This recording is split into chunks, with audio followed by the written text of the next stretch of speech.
how to stay the course and complete any personal growth venture instead of procrastinating and then changing to another course instead of completing the course I'm in week 1. You got to remind yourself this. Why you tend to, be a lousy finisher? It's because you are a human being living in this world. Because let me ask you, Nina, are other people around you and billions of people around the world, do they tend to kind of suck with finishing things as well? Yes or no? I'll put my hands up to that in terms of how I used to be. You bet, right? In fact, both of you, you should be putting both of your hands up. Most people are terrible at finishing things. And the reason why is this. Human beings are innately afraid of their full potential. Because think about this. If you actually go for what you said you're going to go for, if you actually show up and you persevere and you commit and you keep on going until you get to the finish line, it ultimately means it's the death of the old way of being. You are waving goodbye to who you've always been throughout your life, your identity. You are waving goodbye to that version of you. And so in that moment, what's happening is this: you trigger your survival mind because your mind wants to hold on, right, to that story you've been living. And the behaviors you've been adopting, the feelings you've been feeling. And this is why most people in that moment self-sabotage themselves. Because if you were to go for it, that is officially the day you're waving goodbye. Human beings are innately afraid of their full potential for this very reason. And if you don't believe me, just imagine this: going an entire day, going for what you want without holding yourself back. Just imagine going throughout an entire day, entire month without feeling down, without procrastinating, without feeling like you're not good enough. And you will be shocked to realize that is quite hard for us to even fathom. Even though we want that life, we cannot even imagine what that life is going to feel like.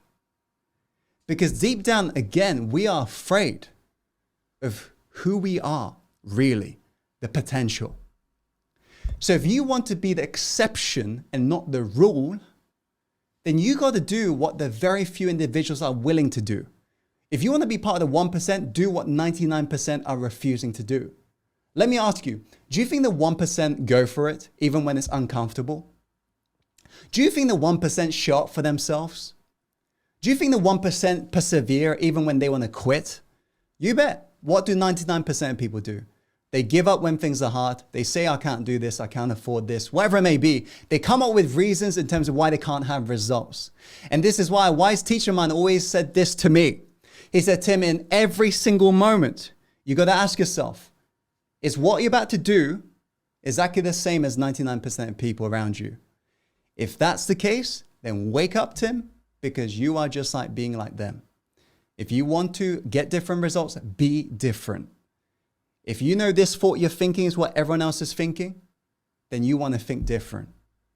As Mark Twain once said, whenever you find yourself on the side of the majority, stop and reflect. How many know what I'm saying? Especially, how many remember when lockdown happened for the first time? We saw very interesting behaviors in terms of collecting loo rolls, right? Herd mentality. Everyone's just totally out of their mind, doing things that's so questionable. And that's obvious for you because, of course, you probably didn't get involved with all of that craziness, hoarding all of the toilet rolls or what. But I tell you, in terms of the mediocrity conditioning, it's so strong that we cannot even see it when it's happening. And you know what I'm saying by mediocrity conditioning? You ask any stranger out there, how are you doing? What sort of response do you tend to get? I'm doing good. Or somebody says, better than I deserve, right? But how many of you notice we live in an okay world? As in people are like, I'm doing good, or I'm doing okay, I guess. That's the sort of world we live in today. It's not like you say, how are you doing? And somebody's like, absolutely exceptional, right? We are literally conditioned for this good, this okay, just getting by sort of mentality called mediocrity. And I'll tell you the problem with mediocrity. The problem with this mediocrity is a disease that ends up going undetected until the end of your life because it's lukewarm. It doesn't feel like a problem. And that's the real problem behind it. It doesn't seem like this is going to become an issue in your life because it's not that bad. You know what I'm saying? And this is why most people are drifting in their life, not realizing that they are on a very dangerous path, the path of life regrets. And if this is resonating with you as a message, it's time for you to wake up. Because most people change because they're forced to change. I'm sorry to break your bubble, but if you're forced to change right now, you're changing a little bit too late. By all means, don't give up, but just realize you have left it a little bit too late. And some of you know what I'm saying. If you've had to wait for life crisis for you to wake up and finally be in control, then it's a little bit too late. Because failures and successes is not an accident, right? If you have to wait for an illness for you to look after your wellness, it's a little bit too late. Doesn't mean you should not look after your wellness. What I'm saying is we got to wake up before we're forced to wake up. And what I'm saying to you, Nina, is individuals around the world don't understand that they are struggling with this disease called mediocrity. And it doesn't hit them until they're at the end of their life. How many of you ever spent time with somebody with just a couple months left to live? Somebody, for example, diagnosed with cancer. How many of you agree you begin to see them honoring their truth towards the final moments of their life? They begin to go on holidays. They begin to pursue that art project. They begin to express their love to their loved ones. Why? Because no longer are they operating as their past self. They are now operating as who they really are, their future self. And they're now deciding to honor their integrity and do what they know is innately correct. But unfortunately, of course, it is a little bit too late for them.